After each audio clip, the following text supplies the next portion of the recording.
And just like that, we are live. We are super live. We are super live. Listen, it's 7:59. We hit the live button right at 7:58, at the brink of 7:58. So come on in the room, you guys. I got me some tea just in case because I'm like, I could feel my voice a little bit, on the verge, on the verge, on the verge. Come on in. I'm not going to play any music because I don't got time for Facebook tonight. So as you guys are coming in live and via the replay, make sure you let us know where you're coming in from. Oftentimes, we do different events in different areas, so we always love to know where people are connecting with us, what areas you guys are in. And just say, hey, girl, hey. Say, hey, girl, hey. Mm-mm-mm-mm.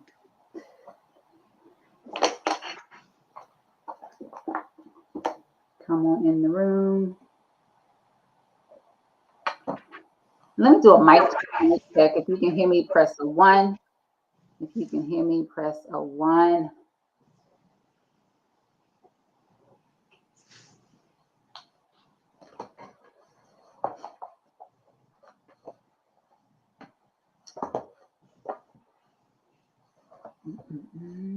Do not disturb. As you guys are coming in, make sure you give StreamYard permission to see your comments. Make sure you give StreamYard permission to see your comments. That way, if you do comment, we can shout you out and we know who you be out in these streets.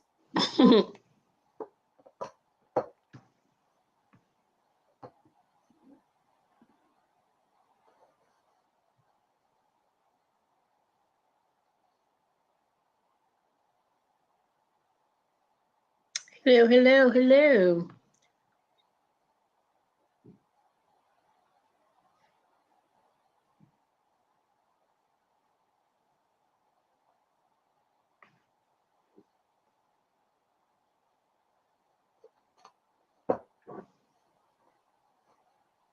I'm just going to give it a few minutes. I'm going to check the group to make sure nobody else is trying to get in.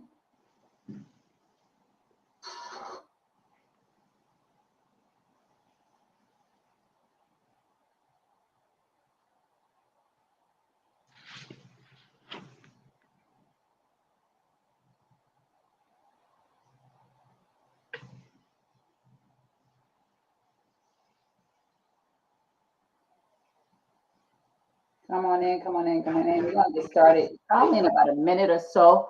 But matter of fact, here and I are going to chop it up just a little bit while you guys are while we're waiting for you guys, because I know we started maybe like a couple minutes after. So I know people are making their way. People are making their way. So I don't want to get started too early, but also I don't want it to be a lot of dead time for all the replay viewers. Oh, I didn't do this right. Am I in the right group? Let me make sure I'm in the right place. I'm supposed to be in the Curse Breaker Challenge. That's where I am. If not, I'm going to have to reset. I hope I am in the right place. I am in the right place. Yes, I'm in the right place. Awesome, awesome, awesome. I see some comments. You guys make sure you give StreamYard permission to see your comments. Hey, Tina. Hey, girl. Hey, how you doing? Beverly. Hey, girl. Hey. Leona, how you doing? How you doing? Hello, hello, hello. Make sure you I give can see it on the phone. I can't see it on here. Yeah, I can't see it on here. I think there should be there's usually a link. Let me see if I see it. That says give StreamYard permission to see your comments. I don't know why I keep saying today at 5:30, but we're gonna ignore that. Excuse me.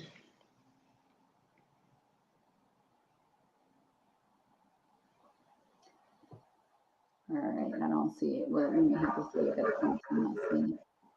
Hey Jennifer, you guys, if you haven't already, share this group with a friend. Oh, that's Miss Beverly Banks. Hey girl, it's been a minute.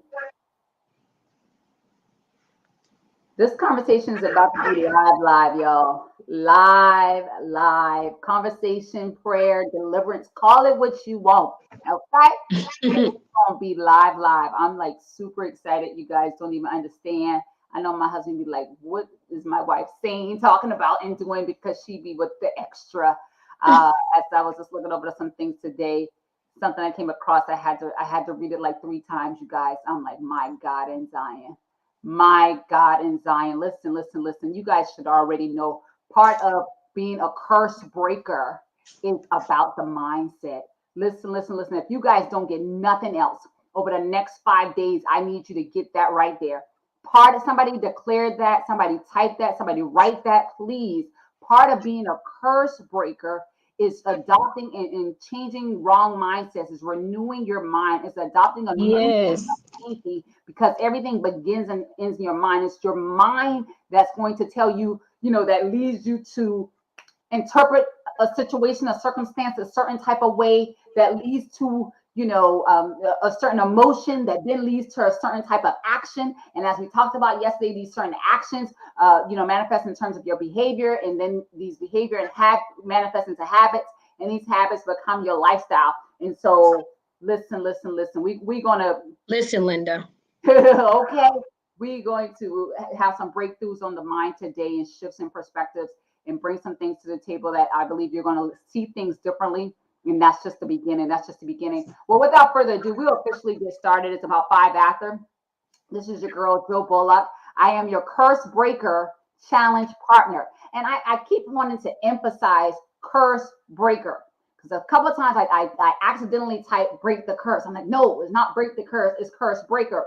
Okay. And why is that so essential? Well, yes, we are going to be quote unquote breaking curses. However, what I know is that there's a lot of you that's under the sound of my voice that have been working to break the curse for years. You've been working on your personal development. You were working on all these things for a very long time. And so you're at the place where I feel like I'm right at the brink, where I've been working on breaking these curses in my life, but I also am ready to pivot and start helping other people along the way. And so we want to expound on that and make sure the buck does not stop with you. It's just the beginning, and you're going to be a catalyst for your generation. You're going to be a catalyst for the people that's gone through the same things that you struggled with and overcoming.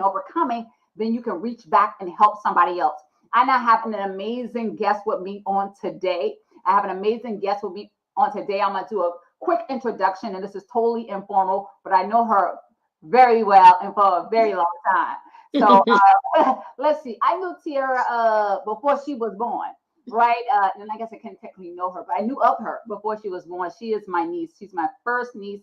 My first of my nieces and nephew. And so she was born when I was like 9 years old, and it was one of the most exciting days of my life. But since that time, she's obviously grown up, done a lot of amazing things. She's a graduate. She's a minister. She has her own ministry. She is the Heal Her relationship coach. She's wrote a book on father wounds. That's her area of specialization. And so that's what we're going to be hanging our hat and talking about, wounds from your parents. Because a lot of times that's when we first experience these things called abandonment and rejection.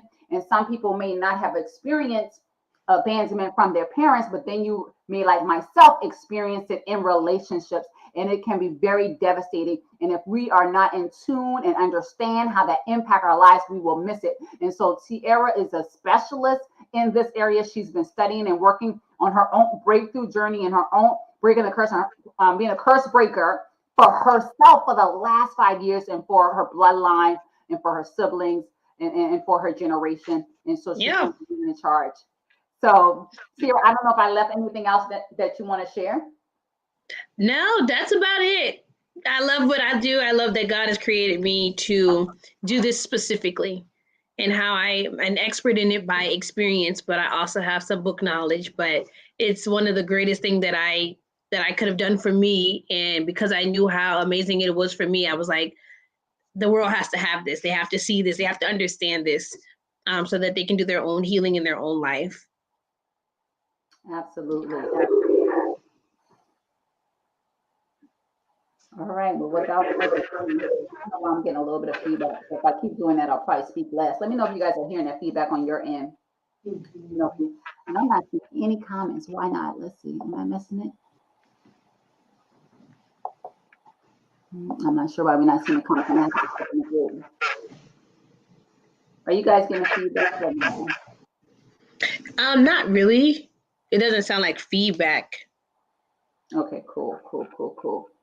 So T, let's just start from the top in terms of generational curses. Like that's one thing I just want to kind of get because I know everybody has a different understanding and perspective about that.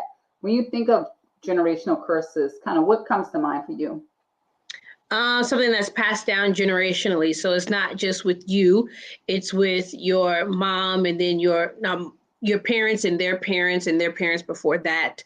Um, what also comes to mind when I just thought it generationally, sometimes not just in families, but it's in certain generations of times. Like Generation Z may have a particular thing, Generation X may have a particular thing. So generationally, with a group of people during a certain period of time, or when we're thinking about family generational curses, it is passed down from each family. It could skip a generation, not necessarily, but you can literally see the patterns um, throughout life, throughout the history of your particular bloodline, is what I think of when I think about generational curses. And it's something that's passed down. Absolutely. I love what you said in terms of obviously when you think about generation, you think about the Xers and the millennials and the Z's, but I'm so thinking about in terms of the family. I didn't even think about that, but that's an obvious, that's a good. I'm glad you brought that perspective to share that it is also just the commonalities that we have with a certain group. Yeah. And maybe with our family, but it also can be within a certain community with other shared characteristics. Good stuff. Right. Good stuff. So, how does one identify? Like tonight, we're talking about abandonment. And matter of fact, I'll probably start by reading the definition, which is so deep. But I'll read at least one of the definitions. We'll start with abandonment. Okay. And from there, I wanted you to answer the question like, how do somebody start to identify what a generational curse is as it pertains to abandonment, as it pertains to rejection?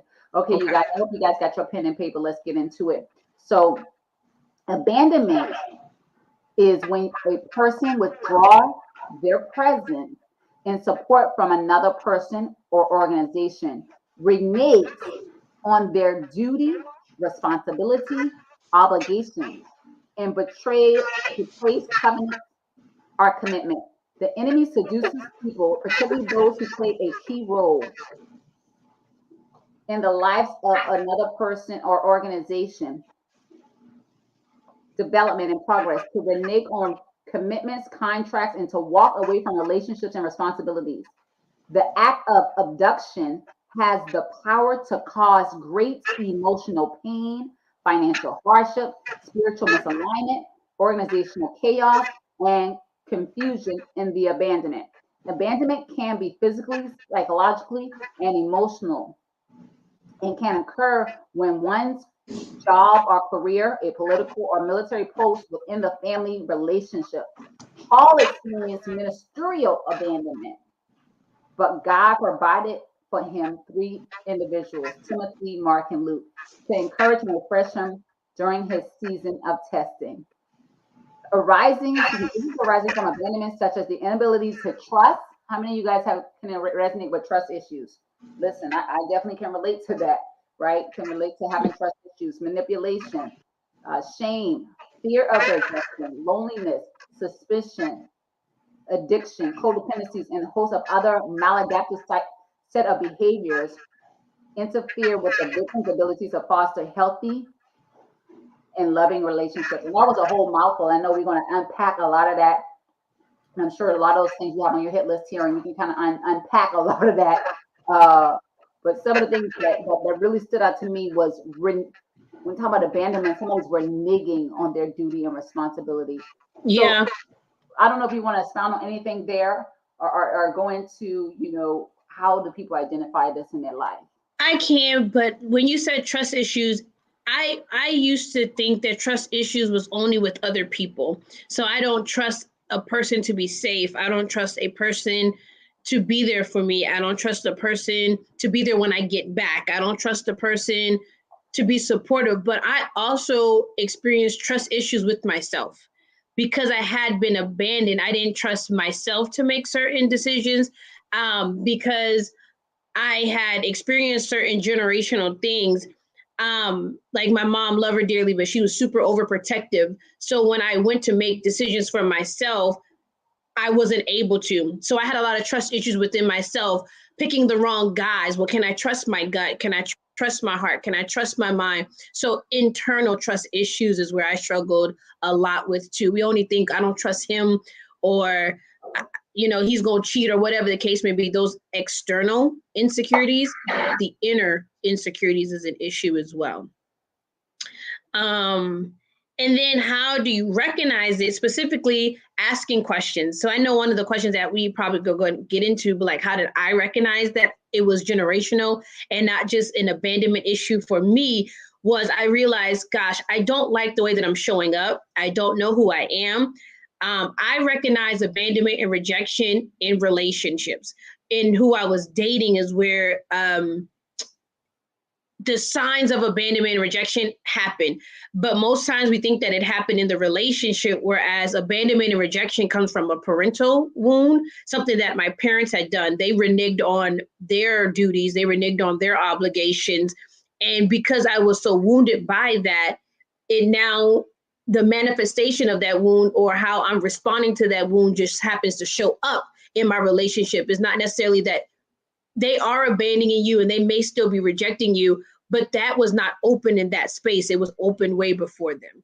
And what I do when I'm helping women, I'm like, don't look at who's in front of you, look at who's behind them. You need to look at your parents and where this came from, because it's not necessarily that they are rejecting you. You've been experiencing this before them, if that makes any sense. So I started looking within myself and I was like, I really struggle with rejection. I am so afraid that you're going to leave me. I'm so afraid that you're going to abandon me. It's more so what I'm talking about in relationships. I'm afraid that you're going to do the same things that's always been done to me. And after going through healing and different things like that, I asked the question, well, is it about me? Or is this just something that happened to me? And I looked around me and my friends were going through it too. Like my friends were experiencing the same feelings, but shame will make you feel like you're the only one.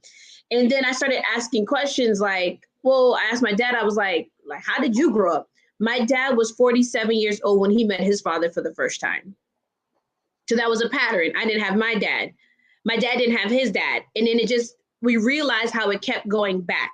It kept going beyond even him to the point to where, it kind of, I don't know anything beyond this place, but we could go back 3 generations where they didn't have fathers, where my dad's didn't even have his mother. And then just asking questions, realizing certain patterns in your family. So like you said in the beginning, rejection is a mindset. So how do we think? Because rejection is passed down. Rejection is passed down. If your parents were rejected, they're going to teach you through a rejected lens. Everything that they do is going to be through this broken lens. They're going to teach you the world through this broken lens. They're going to teach you about people through this broken lens. They're going to teach you about how to handle your money and all this through this broken lens. So it's really important to ask questions, being self-aware, and then understanding that I may not be the first one to experience this. Did this happen in my family? And just asking the questions. That's how I specifically started to find out things, when I started to forgive. And then when I was going through my forgiveness process, in order to walk in a level of grace and compassion, I needed to know my father's backstory. And that's when it all started to be exposed. Wow, that's nice. I think I'm getting feedback. Tara, can you repeat that statement about others? Oh, it sounds better. Others may be going through the exact same thing, but shame have you thinking that you're the only one. Yeah, so through healing, through counseling, my counselor would always say, I don't know if she got this somewhere, but shame cannot thrive in community. Shame cannot live in community, because what shame will make you feel like is I'm the only one that's going through this and no one else is experiencing this, and making you feel isolated and singled out. So you don't want to tell anybody because it's embarrassing or whatever the feeling that you have for towards it. So in shame, I'm not going to tell anybody. I'm going to keep it all bottled into myself because I'm the only one in the world going through this. And then when I started to have the conversation, it started to go through healing. It was like, oh no, I'm not the only one. I'm not the only one that grew up without a dad. I'm not the only one whose mom, was very domineering.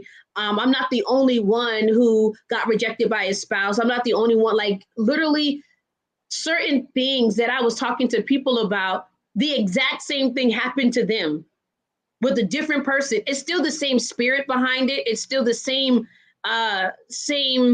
general idea. It just may be different factors. But we've all slept with the guy and been rejected.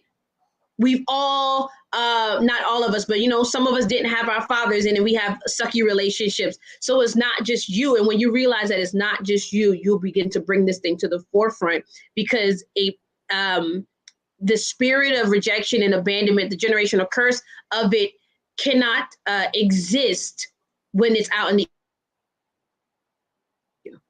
can't use it against you to keep you quiet, can't use it against you to keep it in secret or keep it concealed, because once it's all out there, he has nothing to hold against you, basically. In shame, the enemy wants you to stay isolated so that you can't heal or that you can't break the curse. That's super powerful. I don't know if they're, because it doesn't sound bad to me. Okay, give me a second. I don't know why it's doing that. Maybe I must shut down my devices. Oh, I can't hear it now. I muted, maybe. Oh, maybe that's it. Maybe, okay, so it sounds okay right now. I'm not, because I can kind of hear it when it's doing that. So it's not doing it right now. So that's a good thing. Okay, a couple of things I want to say, because you said some very important things. And I said yesterday I was going to give you kind of like this big overview, everyone. And it's like 3 big things. And today we're going to talk about the second thing. Tiara's, we got into the first thing yesterday, which was talking about secrets and hiding, right? And now Tiara is telling you part of being a curse breaker first for yourself and then for your family is that you have to reveal. And I wrote down, you cannot heal what you refuse to reveal. And so when you start to share, the shackles of shame starts to fall off of your life and you get free. The word of God says what? The truth shall set you free. So again, it's a lie from the enemy that you were the only one that was promiscuous, and you may not even been promiscuous or thought it don't even matter, but had a relationship that was outside of marriage, or had a baby, or had an abortion, or had whatever the case may have been, whatever that thing is, that the enemy will try to hold you by hiding it. Because as long as you hide it, it's like your little secret. But as soon as you tell and reveal, listen, the word of God is very clear that you win souls through sharing your testimony. That's how you come victorious in your life and the lives of others. And so gone are the days of us feeling like we're the only ones, because believe me, you are not. See, you said something else that was very powerful too. You say shame cannot thrive in community. So you guys got to figure out what community I'm going to share this thing. And I got to tell you, because I'm not being the bearer of bad news, but I got to tell you this because it's important, but don't get discouraged because of this. When you start to tell and reveal, understand, if you're not already, but by then for sure, there will be some consequences, because once you reveal that thing, then you start to live in the consequences of that which was trying to be hidden. But it's okay, because once you start to not only reveal it into your community and start to share with even other people, then there's another level of breakthrough that's happening. And so like we talked about yesterday, no matter what you go through or what happens, God has equipped you. You have the power, you have the wherewithal, and everything you need to persevere. I don't know where people get this false narrative that life is supposed to be easy, everything's supposed to be la-di-da, and we're not supposed to experience any challenges, and we're not supposed to experience any difficulties. If we did that, we would be a weak people. We will be people that's not equipped. You get strength through the things that you go through. You gain experience, you gain resilience through the things you go through. So we got to stop shrinking back and not want to go through. Matter of fact, let's not even just go through, but we're going to go through a season that we're growing through various aspects of this thing called life, of the things that we're experiencing and going through. T, it looked like you want to say something. Okay, cool. So I know you already start getting a little bit into your story. I would like to unpack that just a little more. And because and I think I'm sure you're not the only one. And you guys continue to comment. We'll be checking it time and time, but I put my phone a little bit further away because I think that might have been interfering as well with the live broadcast. But you guys, if you grew up and you didn't have your father in the home, let us know. Let's share this here. This is a safe space. And I'll say I had my biological father in the home with me. However, he did deal with alcoholism. And so even though he was physically present, he was not always emotionally available. And so that is a big thing I find out too in the Black community, is even that the fathers that's home, either they're a rolling stone out having affairs and or dealing with alcoholism or other life dominating addictions. And so we got to identify it. First, we have to identify it and we can move from there. So T, I want you to share a little bit, if you don't mind. I know your perspective of your father being there and his perspective was kind of different. And I believe at some point you had to kind of have that conversation with him. Can you share a little bit about that and so other people can understand too? Because sometimes I think fathers are missing and they don't even realize that they're not missing. And it seems like it's like, how can you not know that you're not there? But can you share a little bit about your story for me on that? I think sometimes they don't want to admit that they weren't there because it's that level of shame. Like, to admit that I wasn't there for my child in the way that they need it makes them feel less than. So I think that they see it as more of a personal attack rather than saying, you know what, I wasn't there, and not even trying to go back and make it right. But what can I do going forward? So yeah, we didn't see it the same way. He's calmed down a little bit. I'm just like, it's okay. I'm not angry with you that you weren't there. But in order for you to really get past this, you have to also be honest. If you're going to break some generational curses, you have to be honest and be real, because as long as you're not being real, it's just as bad as shame if you're going to be stuck in that place. So I went to, if you know anything about my story, I moved to Chicago to be with this guy that I knew didn't love me, but I was so desperate and wanting to be loved and wanting to build this promise. And while I was there laying in the bed, that I had to go home back to Charleston. I had been gone for maybe 60 days max. And as I was laying on the bed, and this is how God particularly talks to me. I hadn't been watching anything. I wasn't thinking about healing. I wasn't thinking about my daddy. I wasn't thinking about anything like that. And I heard in my spirit, the Lord said, do you want to know why your relationships keep failing? And I was like, yeah, I was talking back to it. I was like, yeah. And he said, because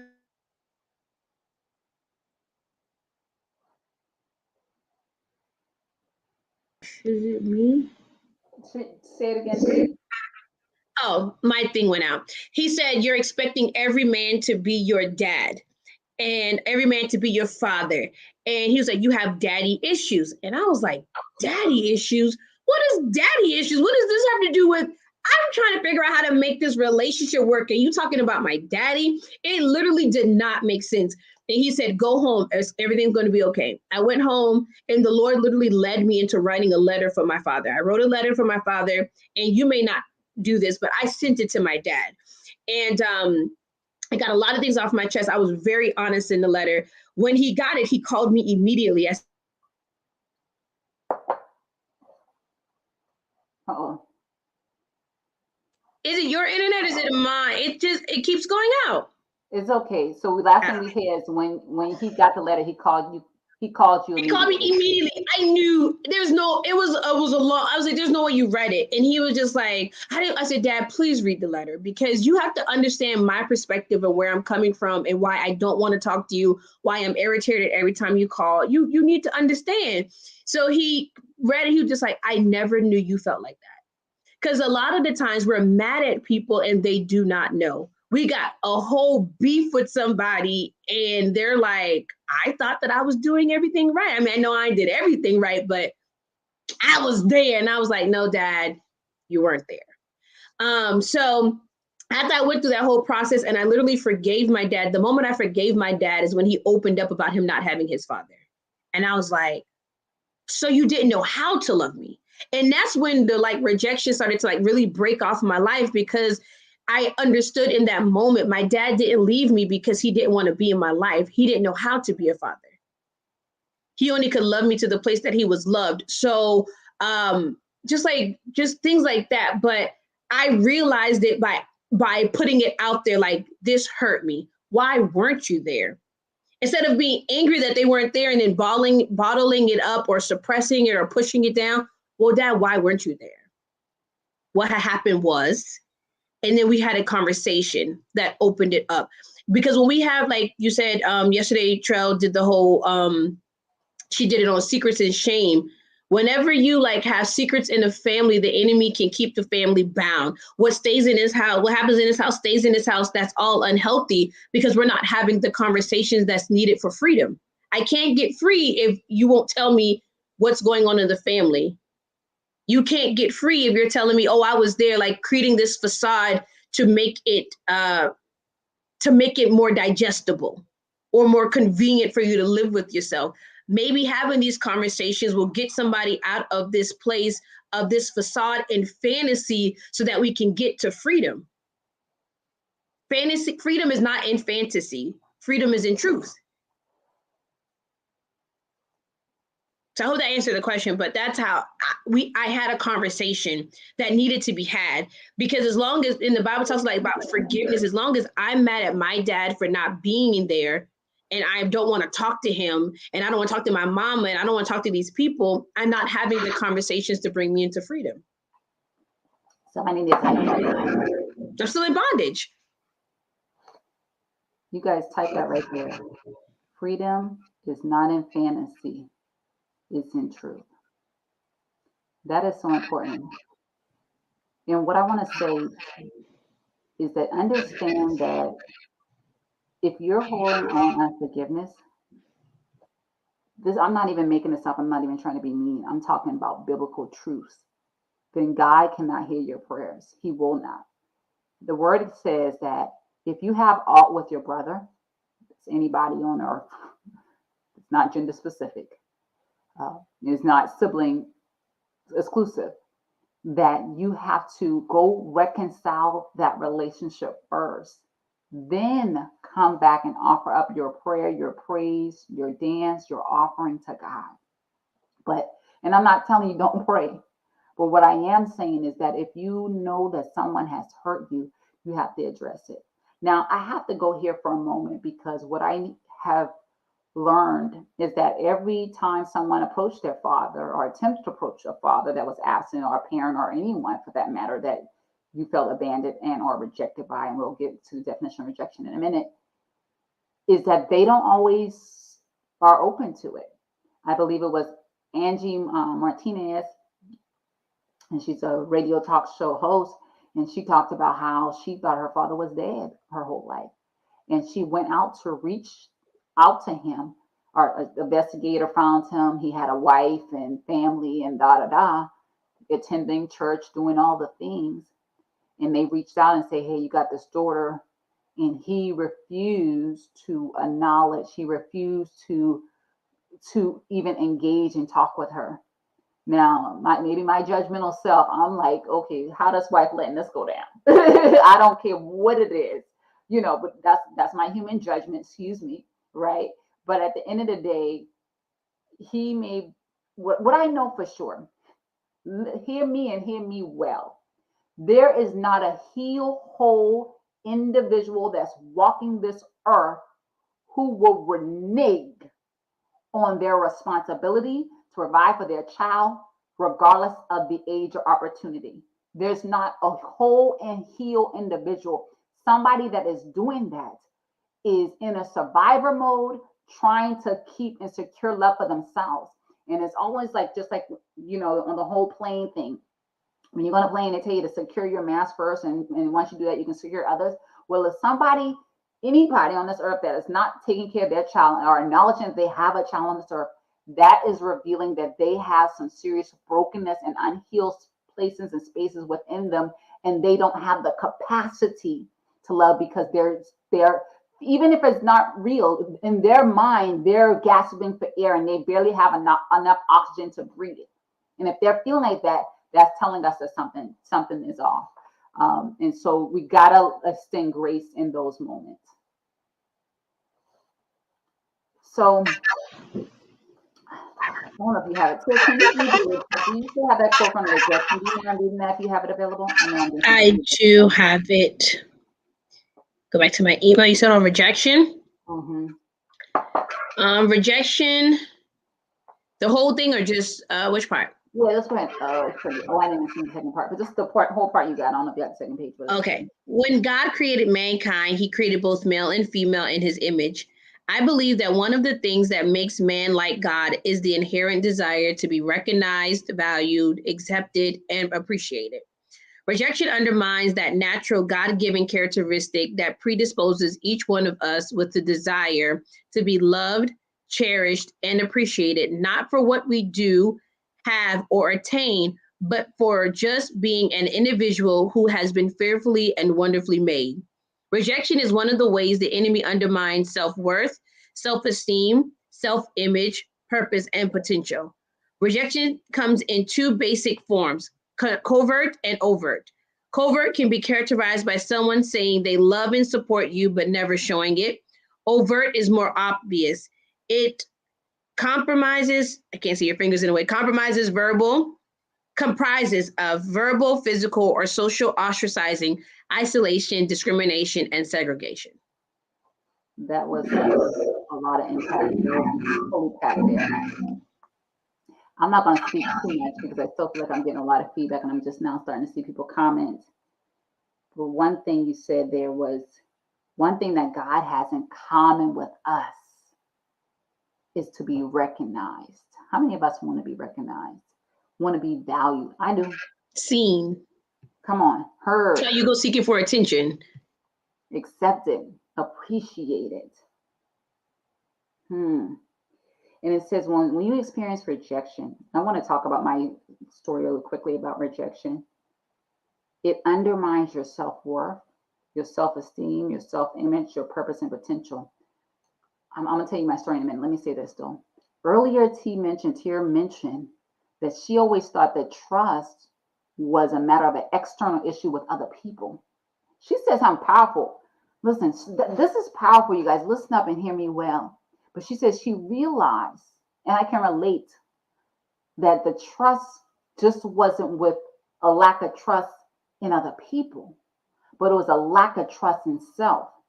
How many of you, on the sound of my voice, have or had experience indecision, experience doubt, experience not always being sure about what your worth and questioning your self-image and your purpose?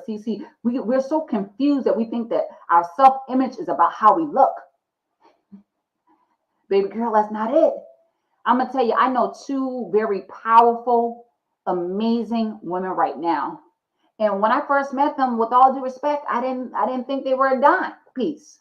You know, I wouldn't even put them at the top range of the scale, to be honest, if we're talking about external beauty. But it was something in the inside. And over the years that I've known them, they have become so much more attractive. They have become so beautiful because they really let their light shine. We get so caught up and we have this false narrative. We have this misunderstanding about what identity is, and we think it's about our lips and our butt and our this and our that. No, it's about who you are. I love who. Listen, I've been on Deion Sanders heavy lately, and somebody came to him and talking about who he's not. And he said like this, and I'm gonna speak this over your life. He said, "Oh, somebody got the audacity to tell me who I'm not." Well, listen, y'all, we got to know who we are, and we got to know whose we are. And he said, and I'm going to speak and declare this over your life, we are a whole lot of things that a lot of people would like to be. And so we have to stand planted in knowing who we are. We have to divorce doubt. We have to divorce the second guessing and the hesitation and the procrastination. See, we're doing that because it's something about us, because somehow we have attached a meaning to our father not being there, our mother not being there, our father being on drugs or drinking or whatever. We've attached a meaning and somehow interpreted that meaning that for some reason we were not worthy. But that had nothing to do with us. I need somebody to type down in the comments. It had nothing to do with us. That was about them and their issue. But see, right, that's why you're here today, because we're going to be the curse breaker for our family, for our bloodline, and the buck is stopping here with that. And now we're going to go out and really be a change agent for the world. It's so important because, see, what I know for sure,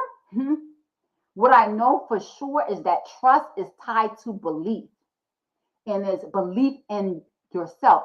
Trust is tied to faith. Can I be honest with y'all on today? My word for the year is belief. And I had to decide, do I want it to be faith or do I want it to believe? Faith or belief? Faith. I went back and forth and I said, well, I like be and belief, so I'm going to go with belief. Belief and faith is so intertwined. You have to understand me. See, sometimes the reason why we doubt God and we're not standing in our faith and we're not standing in our power because we, the same, oh, and here, I know you preached about this before and talked about this before, the same mistrust sometimes we have for our earthly father, we transfer that to our heavenly father. But we got to understand that they are not the same. The God says that my word will not, shall not, cannot come back to me void. So what he says, it shall be done.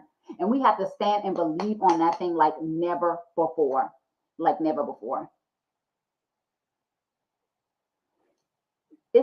One last thing I'm going to say, and I'm going to let Tara, I'll have Tara share a couple of things about what can you do to constantly combat this or any other final words she have before we go into a little activity, which is going to spin off what she shared about the letter. Listen, when we were reading, she read the definition just now. It says rejection is one of the ways the enemy undermines self-worth, self-esteem, self-image, purpose, and potential. See, today, and I wish I could, and maybe I can say it in the prayer, but listen, I'm going to say it now because I know my reception is kind of crazy. But what I want you to understand is you have to divorce the false narrative about who you are and who you're not. You have to understand, listen. Promiscuity is no longer your identity. Your abortion is no longer your identity. Hoardism is no longer your identity. Underachievement is no longer your identity. Procrastination is no longer your identity. Hesitation is no longer part of your identity. Abandonment is no longer part of your identity. The only time you're going to speak about abandonment is when you're talking about it from a place of power and not from a place of pity or pain. Listen and hear me well. Today, I want to encourage you. Today, I want to empower you. That I don't want you, listen, after this conversation, after this understanding, that you're not going to talk the same, that you're not going to walk the same, that you're not going to be the same. There's going to be something that's shifting in the inside of you. Listen, when I was praying earlier today, God told me this. He said, listen, the people in the world can't measure up. The people in the world can't measure up because, and it's not that we're competing against them, but we just understand that we're competing against the spiritual forces because the word of God says that we are not wrestling against flesh and blood, right? But the principalities, the ruler of darkness in high places, right? And we're pulling down strongholds and casting down vain imagination and any and everything that exalts itself against the knowledge of God. So with that being said, we have the power of God within us, all up and through us. Listen, because of that, we can take things to the next level. We have so much power, we have so much authority that God has already activated, has already infused and equipped us with. We just have to walk in it. We have to believe it, trust it, have the faith in it that it is so. I hope you guys are hearing me and hear me. Yeah. This is so important because so often we deal with insecurities and doubting ourselves and all of this, and it's tied back to that. My story, real quick. When I lost my virginity, and it was crazy because I always wanted to keep it until I was married, to be honest. And this guy, I was dating him, and then he became my boyfriend. And I didn't realize at the time, but when he became my boyfriend, I got the pressure that I needed to have sex with him. I mean, he told me this all the time. He's like, if you love me, you'll make love to me. And I kind of was like, what does make love mean? First of all. And so eventually after a 12-month period of hearing that and being manipulated, being lied to, being misled, I decided to have a sexual relationship with this guy that lasts all of a minute or two. And I am not even exaggerating. It was the worst thing on earth. Right. And it was very unsatisfying for that matter. And after that was the last time I ever went out with him or been with him as a boyfriend. I learned almost like immediately. I'm like, God, why you had to wait till after I did that to reveal to me that he had 2 other girlfriends? It just was a horrible situation. He just wanted to, as my mom would say, see how many women he can conquer. So me losing my virginity was all about somebody who didn't even love me. And that was the definition of rejection. It said it right there. It said there's 2 forms. There's covert and overt. Covert can be characterized by someone saying they love and support you, but don't show it. So he said he loved me, but it was all a lie. It was, when we call it now, gaslighting, whatever. I don't even know if that was gaslighting. It was just lying. It was all manipulation. How about that? You know what I mean? And so when that happens, that hurts. But 2, as Tara would argue, is what was happening with my relationship with my father that made me more vulnerable. Because if my father perhaps were more sober and more engaged and more evolved, then he could have protected me, because I still was at a very vulnerable age that I should have had protection, that I should have never been allowed. I should have never been allowed to date this guy for a year, not really a week, much less a year.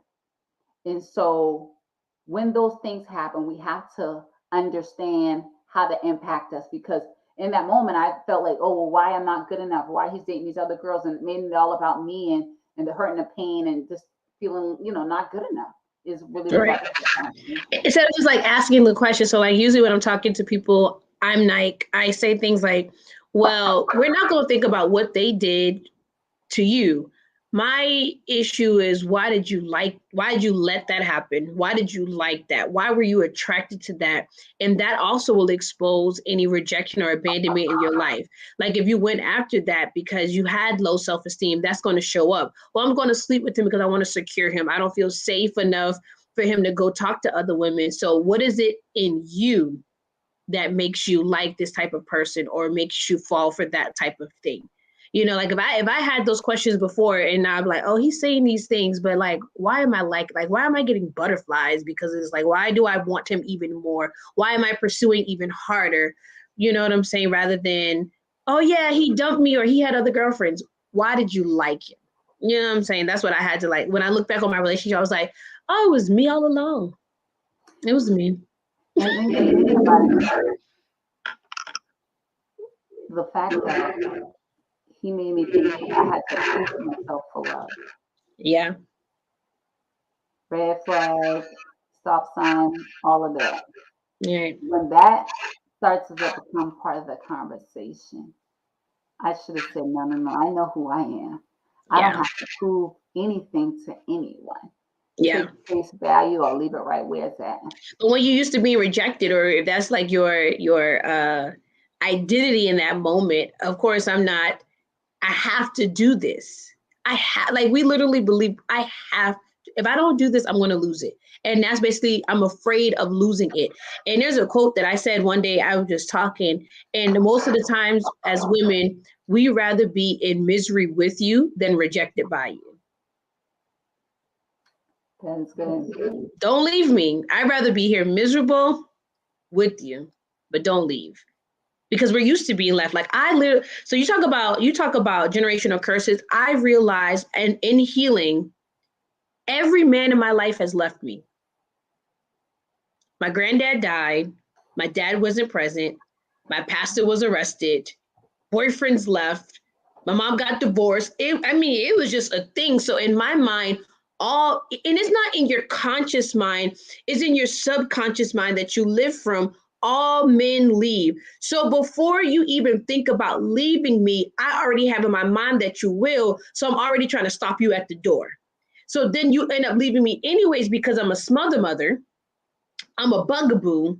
I'm a nagger. I'm all these things because I've been called crazy. I've been called all these things. But the truth was, I'm not crazy. I'm broken.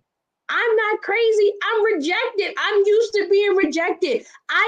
Young man, I am afraid. And the problem is I kept dating the same men that would reject me, because that's my only template. I don't have another template. And if generational curses can be can be passed down, so can generational healing and generational blessings. So when your mother was rejected and your mother's mother was rejected, she's going to teach you rejection in love, because that's all she knows. Or she's trying to protect you from it because it's all she knows. As a child, our foundation is rooted in our parents. So whatever my parents know, she's my expert. She's older than me, so she has to know what she's talking about, right? Subconsciously. So she's teaching me based on her fears. Like one thing that my mom did, when you're healed, you tell the story differently. Again, love her dearly, but my mom raised me through her fears. My mama didn't raise me through her positive beliefs. She raised me in her fears. Everything that my mother was afraid of, that's what she put on me. Like there's a young little boy in my school. His mother is, I think she's afraid of death. And she would run behind him with a mask and she'll say, wear your mask unless you're going to die. So that's an extreme part. But my mom would be like, Tier, don't do this because of this. And I couldn't spend a night out. I couldn't do this. I couldn't do that. Yes, it was a form of protection, but a lot of it was rooted in fear until the place it was, dare I say, toxic protection or overprotection is the word. So she passed down her beliefs about life and men through her own mistakes or her own disappointments in the things that she had been through. So it's passed down. She didn't mean to pass it down, but she was surviving the whole time. And you got to break it by recognizing it, having the conversation, and being self-aware. You cannot break a generational curse that you are unaware of. If you don't know how it's affecting you, you can't break it. I can't break what's beating me if I don't know what's beating me. It's almost like the invisible.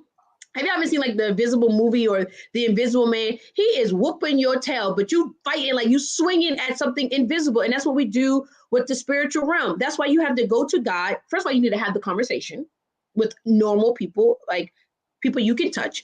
And then you need to say, God, what am I fighting against? What is fighting against me? Because after I realized that I had a generational curse, the Lord told me, he said, I created you to break the generational curse of fatherlessness on your father's side of the family. You were born to break the curse. That's what you were meant to do. And now I help women break the curses in their own life. But as for me in my house, I'm breaking it over my father's generation, my father's lineage. Why? By teaching. So I have a scripture. So if you're taking those, Proverbs 11 and verse 9 says, with his mouth, the godless man destroys his neighbor, but through knowledge and superior discernment shall the righteous be delivered. The way that you're going to be delivered, the way that you are going to break generational curses is through knowledge. People are destroyed through a lack of knowledge. So you are being destroyed by what you do not know. You are being destroyed by generational curses that you don't even know are there, because we start to date everybody else and we don't date ourselves. We don't date our family. We don't ask enough questions. We don't ask questions about the man we're dating. We just want to know how good we look in this picture. You need to know what is the generational curses over his bloodline. What are you bringing into my life? And what are you bringing into the lives of my children? That's good. That's good. That's good. You know, I don't know what's going on. You said a lot of powerful stuff, but I don't know what's going on with the live. A lot of people saying that we have some issues, and I know they had said it earlier, but it sounds like it's still going on. And I don't know exactly what it is. So I wonder if we should end this broadcast and start another live and just kind of wrap up in about 10 or 15 minutes. That's fine. I don't know what's going on. The devil is mad tonight. Okay. Big mad, big mad. All right, you guys. So somebody's saying it was cutting in and out. Something is going on with the live. It's blank screen for me. Okay. So we're going to jump out and we'll be back in just a moment, you guys. Sorry about that. We'll be back in a moment.